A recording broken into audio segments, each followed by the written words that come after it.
La prédication de la croix est une folie, selon 1 Corinthiens 1, versets 18 à 21. L'apôtre Paul parle de la manière dont le message de l'Évangile est perçu par différentes personnes. Pourquoi la prédication de la croix est une folie selon Paul? Pour ceux qui ne croient pas le message de la croix, à savoir que Dieu s'est incarné en Jésus-Christ, qu'il a souffert et qu'il est mort pour sauver l'humanité, peut sembler illogique et absurde. Ce message va à l'encontre des attentes humaines sur le plan de la puissance, de la gloire ou de la sagesse.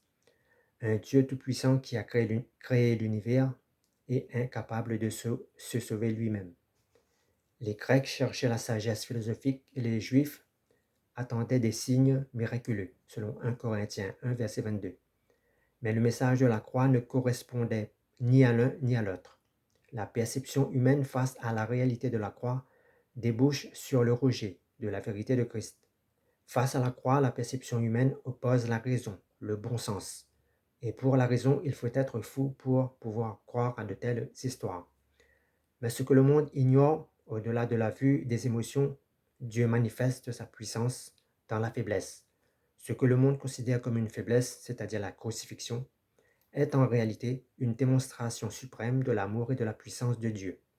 La folie de la prédication révèle que le salut ne dépend ni de la sagesse humaine, ni de la raison humaine, mais de la grâce de Dieu seul. Cette folie renverse les valeurs humaines.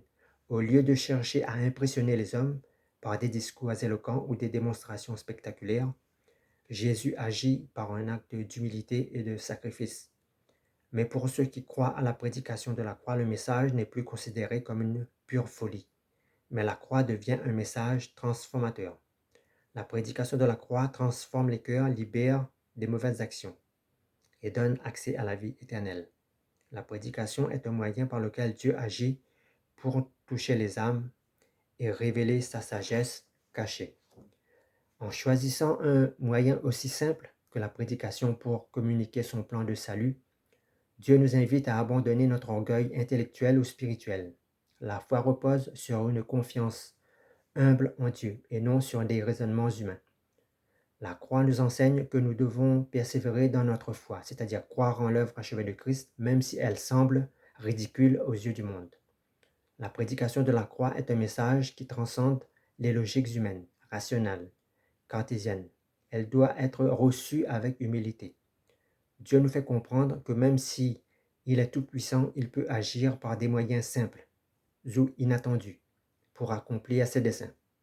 Dieu utilise ce qui semble faible ou insensé pour révéler sa grandeur, son amour, pour nous offrir le salut. Nous devons juger la folie de la croix selon les critères et la sagesse de Dieu, et non selon les critères et la sagesse du monde. La sagesse et la morale du monde évoluent et diffèrent selon les peuples, alors que la sagesse de Dieu est le même hier, aujourd'hui et éternellement.